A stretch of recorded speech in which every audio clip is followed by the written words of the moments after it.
Hey everyone, it's me, Dr. Quartell, and back with another golden health nugget. And I want to start with something that might surprise you.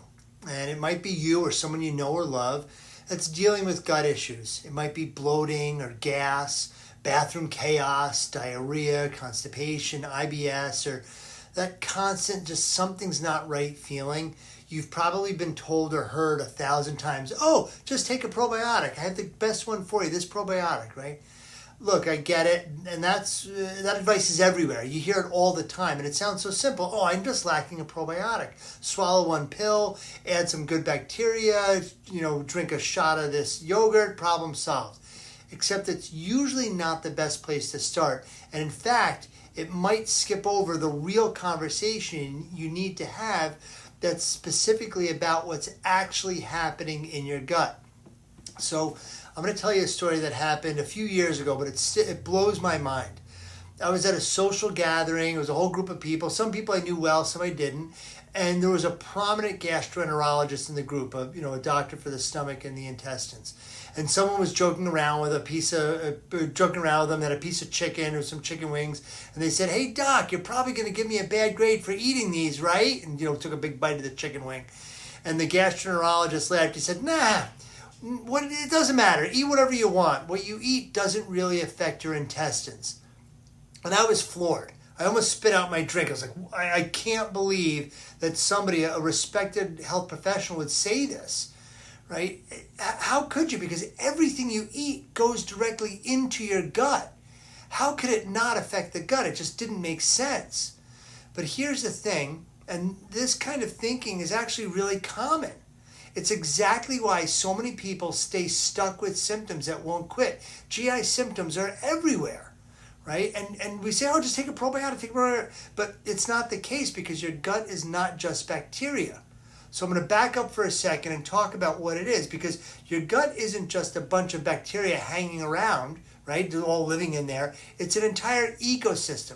It's the bacteria and the virus, the fungi, the protozoa, the food, all the waste, everything together, all living together and interacting with each other and interacting with you because your intestinal lining lives down there also. And the health of your GI tract is completely inseparable from the health and balance of the organisms living inside of it. Inseparable. And a key insight, and if you take nothing else from this, remember this, that the organisms in your gut are trying to survive just like your body is trying to survive. And they survive by eating what you eat. So if you feed them the right stuff, they're going to grow, they're going to thrive, they're going to be strong, they're going to crowd out troublemakers and disease causers. Everything is going to be balanced and stay healthy and well. What happens when you feed them junk? Or if you starve the good ones?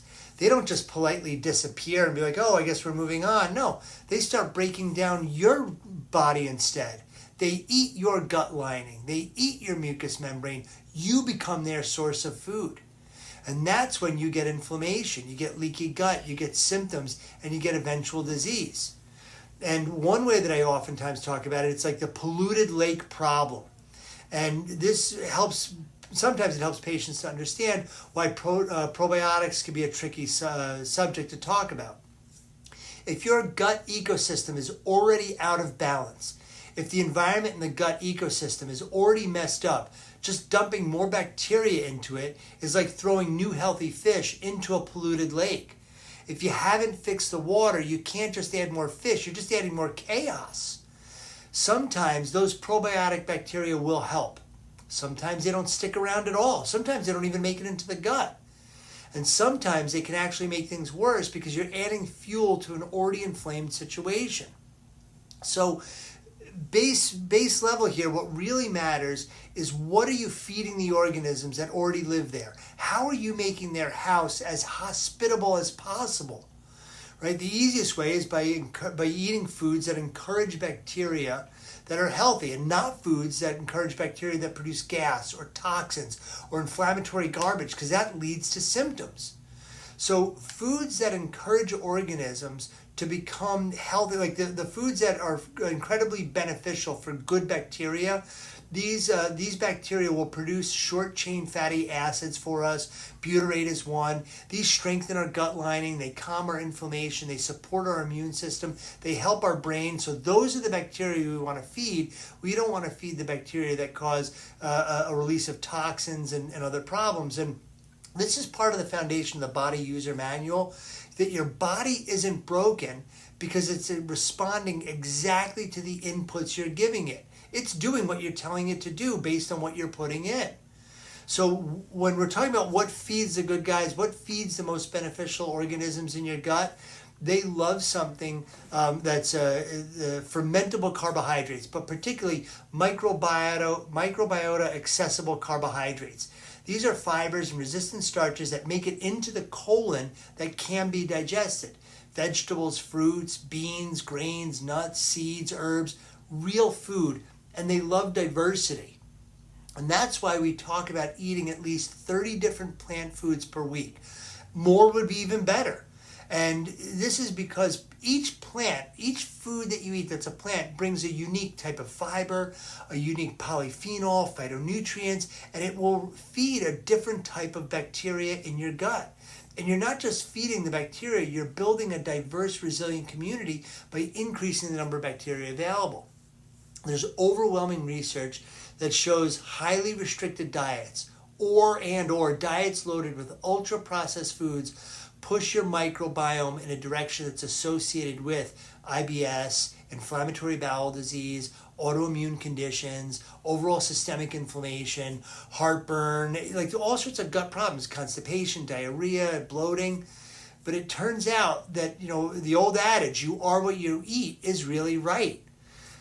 This is why in the Quartell protocol, we never jump straight to supplements. First, we stabilize the environment. We want to rebuild the terrain. We want to figure out what's the surface we're building on before we start putting things on top of it. Because once the ecosystem is healthy, it can really self-correct. You don't need a pill. It can maneuver on its own. Think of it like gardening, right? You don't fix a weed-infested yard by dumping more seeds on top of the weeds. You fix the soil. You might get rid of the bad weeds, right? Suddenly, everything begins to grow the way it's supposed to when you work at the soil level and you get rid of the bad organisms by feeding the good ones.